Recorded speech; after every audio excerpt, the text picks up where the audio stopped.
जिस उपदेश से राम जी को राजकुमार भगवान राम बने, वो उपदेश आप सुन रहे हैं। कितना ऊंचा ग्रंथ है। इसको वाल्मीकि रामायण भी बोलते, योग वशिष्ठ महारामायण भी बोलते। राम तीर्थ ने इसी का बार बार अध्ययन किया था। ये आप भी शांत हो जाएंगे परमात्मा में, दूसरों को भी शांति देने की क्षमता देने वाला ये सदग्रंथ है। इसको वेदांत का सिद्धांत ग्रंथ बोलते हैं। दूसरे होते प्रक्रिया ग्रंथ।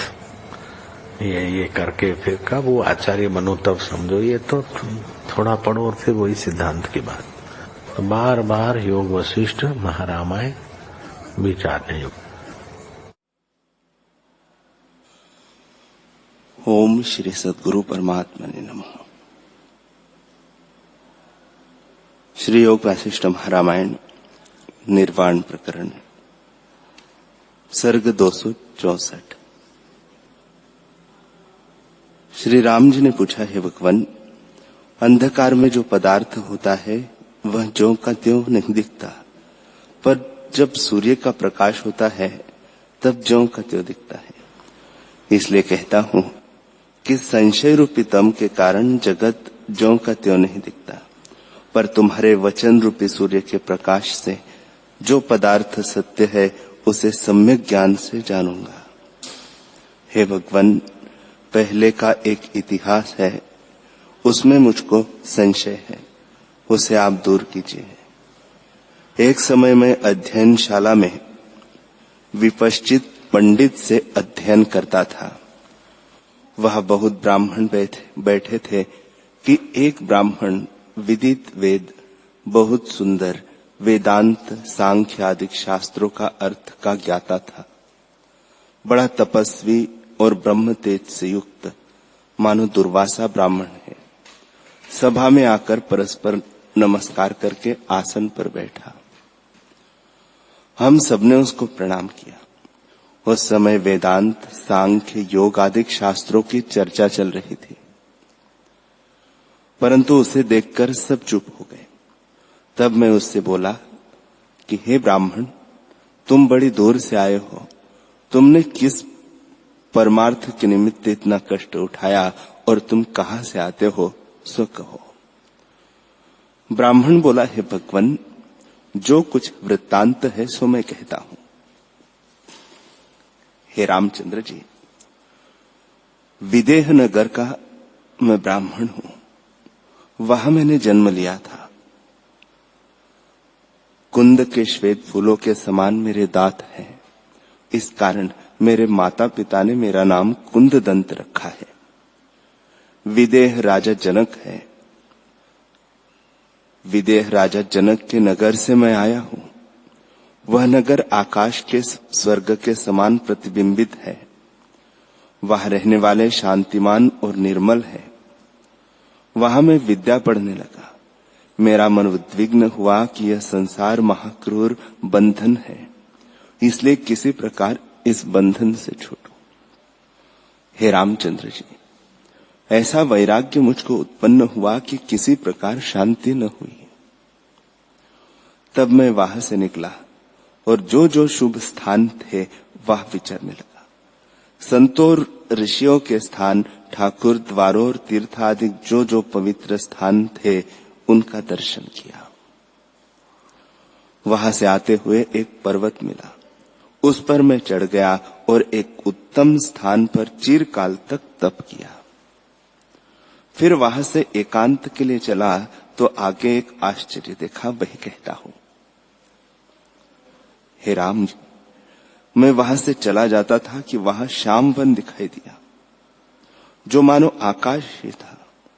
वह शून्य और तमरूप था। उस वन में एक वृक्ष मुझको देख पड़ा, जिसके कोमल पत्ते और सुंदर टहनियां थी। उसमें एक पुरुष लटकता था, जिसके पांव में मूंज का रस्सा बंधा था। वह वृक्ष से बंधा हुआ था। उसका शीश नीचे, ऊपर चरण और दोनों हाथ छाती पर पड़े हुए थे। तब मैंने विचार किया कि यह मृतक होगा, इसको देखूं। जब मैं निकट गया तो उसमें श्वास आती जाती दिखी। उसका शरीर युवा था, वह हृदय से सबका ज्ञाता और शीत उष्ण अंधेरी और वर्षा को सह रहा था। हे राघव, तब मैंने जाना कि वह तपस्वी है और इसकी शूरवीरता बड़ी है। निदान में उसके निकट बैठ गया और उसके चरण जो बंधे हुए थे उनको कुछ ढीला किया। फिर उससे मैंने कहा, हे साधु, ऐसी कठिन क्रूर तपस्या तुम किस लिए करते हो? अपना वृत्तांत मुझसे कहो। उसने नेत्र खोल के कहा, हे साधु, यह तप मैं अपनी किसी कामना के लिए नहीं, कामना के लिए करता हूं, पर वह ऐसी कामना है कि जो तुम उसे सुनोगे तो हंसोगे।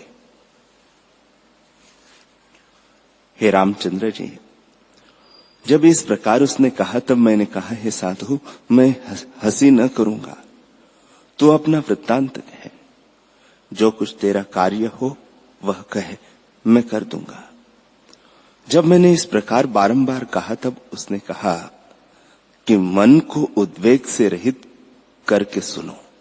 मैं कहता हूं, मैं ब्राह्मण हूं और मथुरा में मेरा जन्म हुआ है। वहां जब मेरी बाल अवस्था व्यतीत हुई और यौवन अवस्था का प्रारंभ हुआ, तब मैंने वेदों और शास्त्रों को भली प्रकार जाना। पर एक वासना मुझे उदय हुई कि सबसे बड़ा सुख राजा भोगता है, इसलिए मैं राजा होकर सुख भोगूं। कि क्या सुख है, क्योंकि और सुख मैंने भोगे हैं। फिर विचार किया कि राज्य का सुख तो तब भोग सकता हूं जब राजा हूं, पर राजा क्यों कर हो जाऊं? राजा तब होता है जब तप करता है, इससे तप करूं। हे साधु, ऐसे विचार कर मैं तप करने लगा हूं। 12 वर्ष मुझे तप करते हुए व्यतीत हुए हैं और आगे भी करूंगा। जब तक सप्तद्वीप का राज्य मुझको नहीं प्राप्त होता तब तक मैं तप करूंगा। मैंने यही निश्चय किया है कि या तो मेरा शरीर ही नष्ट होगा अथवा सप्तद्वीप का राज्य ही मुझको प्राप्त होगा। यही मेरा निश्चय है, सो मैंने तुमसे कहा। अब जहां जाने की तुमको इच्छा है वहां जाओ। हे रामचंद्र जी, इस प्रकार कहकर उस तपस्वी ने फिर नेत्र मूंद कर चित्त स्थित करके समाधि लगाई और इंद्रियों से विषयों को त्याग कर मन निश्चल किया। तब मैंने उससे कहा कि हे मुनीश्वर, मैं भी तुम्हारे पास बैठा हूं। जब तक तुम्हें वर की प्राप्ति नहीं होती तब तक मैं तुम्हारी सेवा टहल करूंगा। मुझे तुम्हारे ऊपर दया आई है। हे रामचंद्र जी, इस प्रकार उससे कहकर मैं उद्वेग से रहित 6 महीने तक उसके पास बैठा रहा और उसकी रक्षा करता रहा। जब धूप आवे तो छाया करता था, आंधी और वर्षा में अपने शरीर को कष्ट देकर भी उसे बचाता था। निदान 6 महीने बीते तब सूर्य के मंडल से एक पुरुष निकला जो बड़ा तेजस्वी, जैसे विष्णु भगवान का तेज था। वह मेरे निकट आया। मैंने उसे देखकर मैंने मन, वाणी और शरीर तीनों से उसकी पूजा की। तब उस पुरुष ने कहा, हे तपस्वी, अब इस तप को त्याग और जो कुछ इच्छा हो सो मांग। तेरी इच्छा तो यही है कि सप्त द्वीपों का राजा हूं, सो तू सप्त द्वीप पृथ्वी का राजा और जन्म में होगा और सप्त सहस्त्र वर्ष तक राज्य करेगा। परंतु यह शरीर वह और शरीर से होगा। हे रामचंद्र जी, इस प्रकार कहकर वह पुरुष सूर्य के मंडल में अंतर्धान हो गया। जैसे समुद्र से तरंग निकलकर लय हो जाते हैं, वैसे ही वह लीन हो गया। तब मैंने उससे कहा कि हे ब्राह्मण, अब तुम क्यों कष्ट सहते हो? जिसलिए तुम तप करते थे वह वर तो तुमको प्राप्त हुआ, अब क्यों कष्ट सहते हो? हे रामचंद्र जी, जब इस प्रकार मैंने कहा कि सूर्य के मंडल से निकलकर एक बड़ा तेजस्वी पुरुष तुमको वर दे गया है, तब उसने नेत्र खोले। मैंने उसके चरणों से रस्सी खोल दी। उसका तेज उस समय बड़ा हो गया और उसके शरीर की कांति प्रकाश युक्त हो गई। उस स्थान के निकट एक जल से रहित तालाब था। वह उसके पुण्य से जल से पूर्ण हो गया। उसमें हम दोनों ने स्नान किया और मंत्र पाठ करके संध्या की। फिर हम दोनों वृक्ष के नीचे आए। जो वृक्ष फल से रहित थे, वे उसकी पुण्य वासना से फल से पूर्ण हो गए। निदान उन फलों को हमने खाया और 3 दिन तक वहां रहकर फिर चले। तब वह बोला, हे साधु, हम देश को जाते हैं। जब तक शरीर है तब तक शरीर के स्वभाव भी है। फिर आगे एक वन आया जिसमें बहुत सुंदर फूल, फल और बूटे लगे हुए थे और उन पर भौरे विचरते थे। जल के प्रवाह बहते थे। कोयल, तोते, बगले आदि पक्षियों से युक्त वृक्ष हमने देखे। आगे फिर ताड़ के वृक्ष बहुत देखे। जो जो स्थान आए उन्हें हम लांघते गए। हे रामचंद्र जी, इसी प्रकार हम राजसी, तामसी और सात्विकी तीनों गुणों के रचे स्थानों को लांघते लांघते मथुरा नगर के मार्ग पर आए, जो सीधा था, पर उसको छोड़कर वह टेढ़े मार्ग को चला। तब मैंने कहा, हे साधु, सीधे मार्ग को छोड़कर तू टेढ़े मार्ग से क्यों चलता है? उसने कहा, हे साधु, चला, इस मार्ग में भगवती गौरी का स्थान है, उसका दर्शन करते चले। मेरे और 7 भाई जो गौरी के स्थान पर इसी कामना को लेकर तप करते थे, उनकी भी सुध ले। हे रामचंद्र जी, जब हम उस मार्ग के सम्मुख चले तब आगे एक महाशून्य वन आया, जो मानो शून्य आकाश था। वहां बड़ा अंधकार था।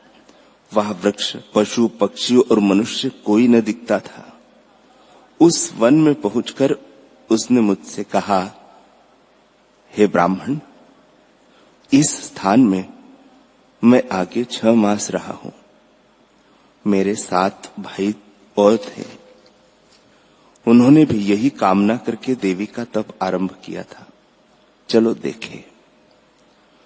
वह महापवित्र स्थान है जिसके दर्शन से संपूर्ण पाप नष्ट हो जाते हैं। तब मैंने कहा, चलिए, पवित्र स्थान को अवश्य देखना चाहिए। हे रामचंद्र जी, ऐसे विचार कर हम चले और जाते जाते मरुस्थल की तपी हुई पृथ्वी पर जा निकले। तब वह ब्राह्मण यह देखकर गिर पड़ा और कहने लगा कि हा कष्ट, हा कष्ट, हम कहाँ आ पड़े। अब तो मुझको भी भ्रम हुआ कि यह क्या हुआ। निदान वह फिर उठा। दोनों आगे गए तो एक वृक्ष हमको देख पड़ा। उसके नीचे एक तपस्वी ध्यान में बैठा था। हम उसके निकट गए और कहा, हे मुनीश्वर, जागो जागो। जब हमने बहुत बार कहा तब उसने नेत्र खोलकर हमको देखा और कहा, तुम कौन हो? ऐसे कहकर फिर कहा, बहुत आश्चर्य है कि यहां गौरी का स्थान था, वह कहां गया? वृक्ष, बावलिया, कमल और सुंदर स्थान और बड़े ऋषीश्वर और मुनीश्वर के स्थान थे, वे कहां गए? हे साधु, यह क्या आश्चर्य हुआ, सो तुम कहो। तब हमने कहा, हे मुनीश्वर, हम नहीं जानते, हम तो अभी आए हैं, इसको तो तुम ही जानो। तब उसने कहा, बड़ा आश्चर्य है। हे रामचंद्र जी, ऐसे कहकर वह फिर ध्यान में स्थित हो गया और व्यतीत वृत्तांत को ध्यान करके देखने लगा। एक मुहूर्त पर्यंत देखकर उसने फिर नेत्र खोलकर कहा कि बड़ा आश्चर्य हुआ है। तब हमने कहा, हे भगवान, जो कुछ वृत्तांत हुआ है सो कृपा करके हमसे कहो। तब तपस्वी ने कहा कि हे साधु, एक समय वागीश्वरी भवानी इस वन में आई और उन्होंने रहने का एक स्थान बनाया, जिसमें वह शिव का अर्ध शरीर गौरी रही। उस स्थान के निकट बहुत सुंदर कल्प वृक्ष, तमाल वृक्ष, कदम्ब वृक्ष इत्यादि बहुत वृक्ष लगाए। कमल फूल आदि सब ऋतुओं के फूल लगाए और बावलिया और बगीचे आदि रमणीय स्थान रचे, जिन पर कोयल, भौरे, तोते, मोर, बगले आदि पक्षी विश्राम और शब्द करने लगे। उसके निकट इंद्र के नंदनवन सदृश ऋषिश्वरों, मुनीश्वरों और तपस्वियों की कुटियाएं थी। निकट में गांव की बस्ती बहुत हुई। हे साधु, यहाँ 8 ब्राह्मण तप के लिए आए थे और वे 6 महीने तक यही रहे। कदम्ब बोले, हे साधु, मुझसे पूछो तो अपना वृत्तांत मैं कहता हूं। मैं मालव देश का राजा था और खेद से रहित मैंने चिरकाल तक विषय भोग भोगे। तब मुझको यह विचार आया कि यह संसार स्वप्न मात्र है और इसको सत्य जानना मूर्खता है। इतने मेरी आयु बीती पर मैंने सुकृत कुछ न किया। ये विषय भोग आपात रमणीय और नाशवान है। इनको मैं चिरकाल तक भोगता रहा हूं, पर मुझको शांति न प्राप्त हुई। तृष्णा बढ़ती गई। इससे वही उपाय करो जिसमें मुझको शांति मिले और फिर कभी दुख न पाऊं। हे साधु, जब वह विचार मुझको उदय हुआ, तब मैंने वैराग्य धारण कर राज्य की लक्ष्मी त्याग की और ऋषि और मुनीश्वरों के स्थान देवता इस कल्प वृक्ष के नीचे आया। यहां 8 भाई ब्राह्मण आए थे। उनमें से एक यह तो इसी पर्वत पर तप करने लगा था, दूसरा स्वामी कार्तिक के पर्वत पर तप करने गया, तीसरा काशी में तप करने लगा और चौथा हिमालय पर तप करने लगा। 4 भाई तो इस प्रकार चारों स्थानों को गए और 4 भाई यही तप करने लगे। उन सबकी यही कामना थी कि हम पृथ्वी के 7 द्वीपों के राजा हो। हे साधु, इसको तो सूर्य ने वर दिया है और बाकी जो 7 थे उन्होंने वागीश्वरी भवानी का इष्ट करके तप किया। जब वह प्रसन्न हुई और बोली कि वर मांगो, तब उन्होंने कहा कि हम सप्तद्वीप पृथ्वी के राजा हो। निदान उन 7 ने एक ही वर मांगा। उनको वर देकर परमेश्वरी अंतर्धान हो गई। उन्होंने यह भी वर मांगा था कि यहाँ के निवासियों का स्थान भी हमारे पास हो। हे साधु, इस वर को पाकर वे वहां से चले और अपने घर गए। वागीश्वरी वहां 12 वर्ष तक रहकर फिर उनकी मर्यादा थापने के लिए यहां से अंतर्धान हो गई और यहाँ के निवासी भी सब जाते रहे। वागीश्वरी के जाने से यह स्थान शून्य हो गया। एक यह कदम्ब का वृक्ष रह गया है और मैं ध्यान में स्थित रहा हूं। यह कदम्ब का वृक्ष वागीश्वरी ने अपने हाथों से लगाया था, इस कारण यह नष्ट नहीं हुआ और जर्जर भी नहीं हुआ। हे साधु, और सब जीव यहाँ आकर अदृश्य हो गए, इस कारण सब शुभ आचार न रहे। उन 8 भाइयों में 7 आगे गए और एक यह बैठा है। इसको भी घर जाना है। वहां सब इकट्ठे होंगे जैसे अष्टवसु ब्रह्मपुरी में एकत्रित हो। हे साधु, जब वे घर से तप करने के लिए निकले, तब उनकी स्त्रियों ने विचार किया कि हमारे भर्ता तो तप करने गए हैं, हम भी जाकर तप करें। इसलिए उन 8 ने तप आरंभ किया और 100 चांद्रायण व्रत किए। तब उनका शरीर जैसे वसंत ऋतु की मंजरी ज्येष्ठ आषाढ़ में क्रश हो जाती है, वैसे ही हो गया। एक तो भर्ता का वियोग, दूसरे तप से क्रश हो गई।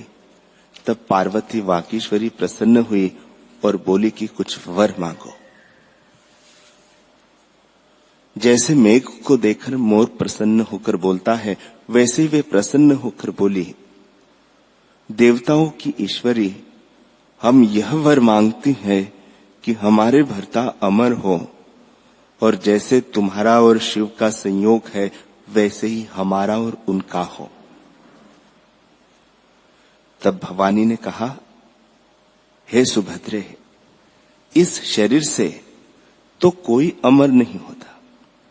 आदि में जो सृष्टि हुई है उसमें नीति हुई है कि शरीर से कोई अमर न रहेगा। जितना कुछ जगत देखती हो वह सब नाशवान है, कोई पदार्थ स्थिर नहीं रहता, इसलिए और कुछ वर मांगो। तब ब्राह्मणियों ने कहा कि हे देवी, अच्छा, जो हमारे भर्ता मरे तो उनके जीव हमारे घर में रहे और उनकी संवित बाहर न जाए। तब योगीश्वरी ने कहा, ऐसा ही होगा, उनके जीव तुम्हारे ही घर में रहेंगे और उनको जो लोकांतर भाषित होगा उसके साथ ही तुम भी उनकी स्त्री होकर रहोगे। ऐसे कहकर वागीश्वरी अंतर्धान हो गई। कुंददंत बोले, हे रामचंद्र जी, यह सुनकर मुझे आश्चर्य हुआ। तब मैंने कहा, हे मुनीश्वर, यह तो तुमने बड़े आश्चर्य की कथा सुनाई कि 8 भाइयों ने एक ही वर पाया, उनको एक पृथ्वी में 7 द्वीपों का राज्य क्यों कर प्राप्त होगा। हे रामचंद्र जी, जब इस प्रकार उससे मैंने पूछा, तब कदम व तपा ने कहा, हे साधु, यह क्या आश्चर्य है, और आश्चर्य सुनो। हे ब्राह्मण, जब ये 8 भाई तप के लिए घर से निकले, तब इनके माता पिता ने भी विचार किया कि हमारे पुत्र तो तप करने गए हैं, इसलिए हम भी इनके लिए जाकर तप करें और उनकी स्त्रियों को अपने साथ लेकर तीर्थ और ठाकुर द्वारे दिखाते फिरे। निदान उन्होंने भी बैठकर तप किया और चंद्रायण व्रत करके देवी को प्रसन्न किया। देवी से वर लेकर जब वे अपने घर को आने लगे, तब एक स्थान में दुर्वासा ऋषीश्वर बैठे थे, जिनके दुर्बल अंग और विभूति लगी हुई थी और जटा खुली हुई थी। उनको देखकर वे पास से ही चले गए, पर उन्हें नमस्कार न किया। तब उन्होंने कहा, हे ब्राह्मण, तुम क्यों दुष्ट स्वभाव से हमारे पास से चले गए और हमको नमस्कार भी न किया। अब तुम्हारा वर निवृत्त होगा, जो वर तुमको प्राप्त हुआ है वह न फलेगा, उसके विपरीत हो जाएगा। तब उन्होंने कहा कि हे मुनीश्वर, यह तुम कैसे कहते हो, हमारे ऊपर क्षमा करो। ये ऐसे ही कह रहे थे कि वह अंतर्धान हो गए और ब्राह्मण अपने घर में आए और शोकग्रस्त हुए। हे ब्राह्मण, देखो, जब तक आत्मबोध से शून्य है तब तक अनेक दुख उपजेंगे, कई प्रकार के आश्चर्य भासित होंगे और संदेह दूर न होगा। जब आत्मबोध होगा तब कोई आश्चर्य न भासित होगा। हे ब्राह्मण, यह सब चिदाकाश में माया मात्र ही रचना बनती है। कुंददंत ने कहा, हे भगवन, मुझे यह सुनकर आश्चर्य हुआ है, मुझे एक संशय उत्पन्न हुआ है, उसे निवृत्त कीजिए। तुमने कहा कि एक द्वीप में 8 इकट्ठे सप्तद्वीप के राजा होंगे, पर 7 द्वीप तो एक ही है और राज्य करने वाले 8 हैं। ये कैसे राज्य करेंगे? और इन्होंने वर और शाप दोनों पाए हैं। ये इकट्ठे क्यों कर होंगे? जैसे धूप और छाया, दिन और रात्रि इकट्ठे होने कठिन है, वैसे ही वर और शाप एक होने कठिन है। कदम्ब तपा बोले, हे साधु, जो कुछ इनका भविष्य है वह मैं कहता हूं। जब कुछ काल गृहस्थी में व्यतीत होगा तब इनके शरीर छूट जाएंगे और इनको कुटुंबी जला देंगे। इनकी पूर्वेष्ट का अनुभव से मिली हुई है, इस कारण एक मुहूर्त तक इनको जड़ीभूत सुषुप्ति होगी। उसके बाद चेतनता जगावेगी। तब शंख चक्र गदा पद्म सहित चतुर्भुज विष्णु का रूप रखकर वरदान आवेंगे और त्रिनेत्र हाथ में त्रिशूल लिए और भ्रुकुटी चढ़ाए क्रोधित सदाशिव का रूप धारण कर शाप आवेंगे। वर कहेंगे कि शाप तुमको क्यों आए हो? अब तो हमारा समय है। जैसे एक ऋतु के समय दूसरी ऋतु आती है, वैसे तुम आए हो। तब शाप कहेंगे, हे वर, तुम क्यों आए हो? अब तो हमारा समय है। जैसे एक ऋतु के होते दूसरे का आना नहीं होता, वैसे ही तुम्हारा आना ठीक नहीं। तब वर कहेंगे, हे शाप, तुम्हारा कर्ता ऋषि मनुष्य है और हमारा कर्ता देवता है। मनुष्य के देवता पूजनीय है क्योंकि बड़े हैं, इससे तुम जाओ। जब इस प्रकार वर कहेंगे तब शाप क्रोधित होंगे और मारने के लिए त्रिशूल हाथ में उठावेंगे। तब वर कहेंगे, हे शाप, यदि तुम और हम लड़ेंगे तो पीछे किसी बड़े न्यायकर्ता के पास जावेंगे जो हमारा न्याय चुका देगा। इससे प्रथम ही क्यों न जावे? तब शाप कहेंगे, हे वर, जो कोई युक्ति सहित वचन कहता है उसे सब कोई मानते हैं। तुमने अच्छा कहा, चलो। ऐसे चर्चा करके दोनों ब्रह्मपुरी जावेंगे और ब्रह्मा जी को प्रणाम करेंगे। फिर सब वृत्तांत कहकर कहेंगे कि हे देव, हमारा न्याय करो। उन ब्राह्मणों को वर स्पर्श करे अथवा शाप स्पर्श करे। तब ब्रह्मा जी कहेंगे, हे साधु, जिसका अभ्यास उनके भीतर दृढ़ हो वह प्रवेश करे। तब वर के स्थान शाप जाकर ढूंढेंगे और शाप के स्थान वर जाकर ढूंढेंगे और ढूंढकर शाप आकर कहेंगे, हे स्वामी, हमारी हार हुई और वरों की जीत हुई, क्योंकि उनके भीतर वर ही स्थित है। जिसका अभ्यास हृदय में स्थित है उसी की जय होती है। सो इनके भीतर वज्रसार की नाई वर स्थित है। हे स्वामी, हमारा आधि भौतिक शरीर कोई नहीं, हम तो संकल्प रूप है। जिस संकल्प की दृढ़ता होती है वही उदय होता है। वर का दातार्थ भी ज्ञान मात्र होता है। वर को लेता भी वही ज्ञान रूप है और वर को ग्रहण करने वाला जानता है कि यह हमारा स्वामी है। उस संकल्प से वर का कर्ता देवता जानता है कि मैं वर दिया है और ग्रहण करने वाला जानता है कि मैंने वर लिया है। हे ईश्वर, उसका जो वर रूप संकल्प है वह उसके निश्चय में दृढ़ हो जाता है। जिस संकल्प की संवित से एकता होती है वही प्रकट होती है। इसी प्रकार शाप भी है, परंतु न कोई वर है न शाप है, दोनों संकल्प रूप है। जैसा संकल्प का अनुभव आकाश में दृढ़ होता है वही भासित होता है। वर देने वाला भी अनुभव सत्ता है और लेने वाला भी आत्म सत्ता है। वही सत्ता वर रूप होती है और वही सत्ता शाप रूप होती है। जिस संकल्प की दृढ़ता होती है उसी का अनुभव होता है। हे स्वामी, यह तुमसे सुना हुआ हम कहते हैं कि जीव को कोई बाहर का कर्म फलदायक नहीं होता। जो कुछ भीतर सार होता है वही फल होता है। इनके भीतर तो वर का संकल्प दृढ़ है और हमारा नहीं। अब आपको हमारा नमस्कार है, हम जाते हैं। हे कुंददंत, इस प्रकार शाप आदि भौतिक शरीर त्याग कर अंतवाहक शरीर से अंतर्धान हो जाएंगे। जैसे आकाश में भ्रम से तरुवर दिखे और सम्यक ज्ञान से अंतर्धान हो जावे, वैसे ही शाप अंतर्धान हो जाएंगे। तब ब्रह्मा जी कहेंगे, हे वर, तुम शीघ्र उनके पास जाओ।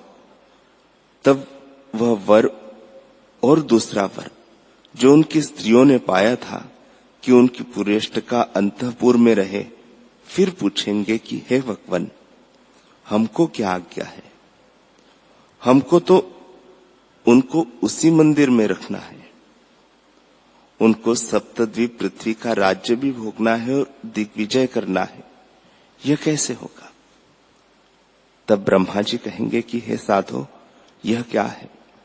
जो उन्हें सप्तद्वीप पृथ्वी का राज्य करना है, तो उनका तुम्हारे साथ कुछ विरोध नहीं।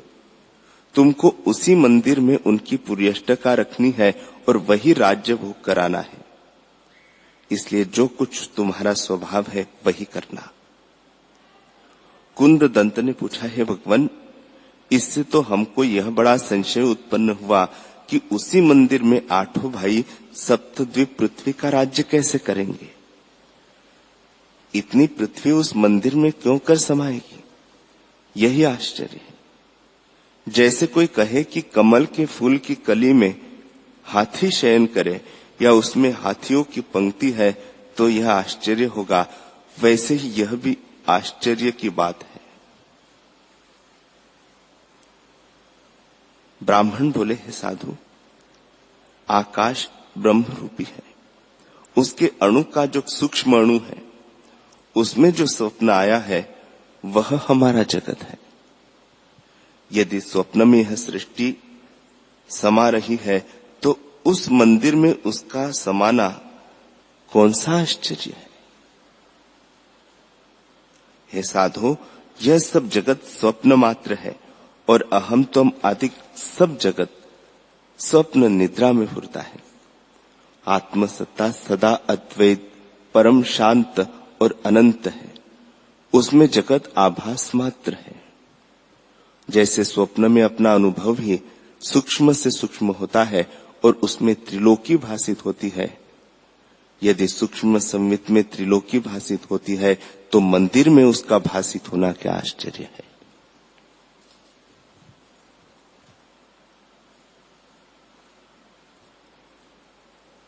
हरि ओम।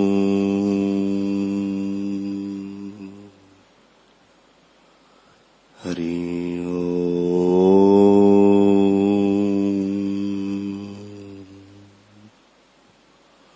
ओम। सहना भवतु, सहनो भुनक्तु, सह वीर्यं करवावहै, तेजस्विनावधीतमस्तु मा विद्विषावहै। ओम शांति शांति शांति। श्री सद्गुरुदेव भगवान की जय।